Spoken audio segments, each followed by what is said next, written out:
dress shopping process all over again for prom made me want to puke. I'd never get over the nightmare in the dressing room. Every dress had built-in cups meant for girls who weren't skipped over by puberty.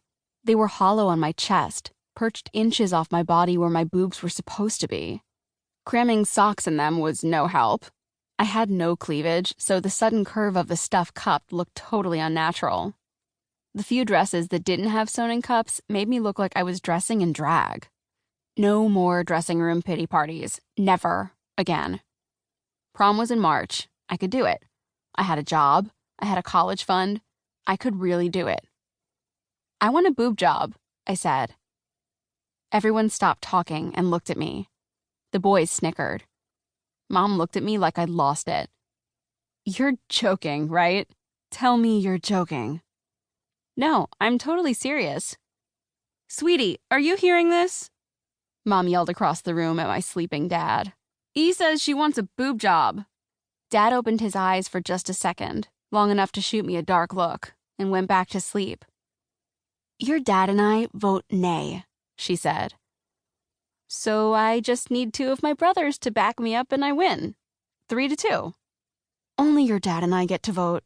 2-0, you lose. Just until December." My 18th birthday canceled out their votes completely.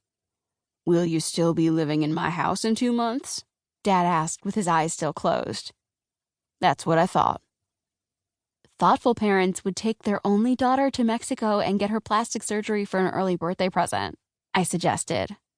Thoughtful parents would eat their young to spare them the pain of adolescence. Mom had an answer for everything. I hated that. For the rest of the episode, I looked up boob job prices on my phone. It was going to be a stretch, but I could do it if I could talk Mom into letting me use some of my college money. And got more hours at work. And got someone else to drive me to school to save on gas. And didn't go anywhere or do anything fun for the rest of the school year. Ugh. The episode was finally over, and the narrator was wrapping it up. In the end, Team Detroit managed to identify the victim, establish the time and cause of death, and identify a possible suspect, but were unable to make an arrest in the case. Team Baltimore identified the victim, established time and cause of death, and made an arrest in their case. And, as usual, Team Newark's John Doe is still waiting on ice. Sad trombone. $20, Brett, I said. I was already $20 closer to getting my boobs done. Jess was parked in the driveway when I finally got everything together and raced out the door. Having a best friend who lived right across the street gave me the perfect carpool partner. I slid into the passenger seat and grinned at her. "What's so funny?" she asked. She whipped her head around to look behind her when she backed out of the driveway, and her long dark ponytail almost smacked me in the face. "I'm getting a boob job." She slammed on the brakes. "You're what?" "Holy crap, Jess, I'm not talking about right now. I have to wait until after my birthday, and I've got to save up like $5,000 or something, but I'm totally getting a boob job." "I thought you said you were never watching that Beverly Hills Surgeon to the Stars show again."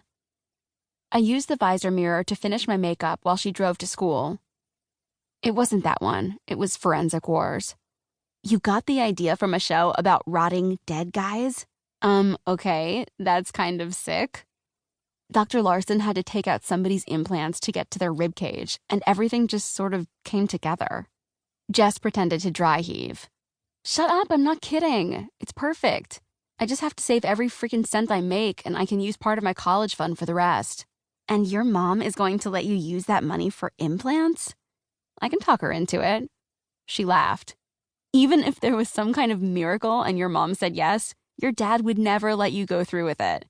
And that's assuming you won't forget about the whole thing by next week." "Right, like I have so much more important stuff to be doing with my time right now.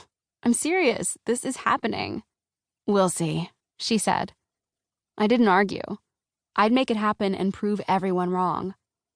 Jess rolled into her spot in the parking lot and stopped the car. It wasn't even 8 o'clock yet, and the heat had already turned the black top into a giant skillet. Isn't it supposed to be fall already? I mean, it's October for God's sake. "Oh, good. It's Nikki and her Nicklets," Jess said. Nikki waved and I waved back. We'd all been friends before middle school, but that place divided.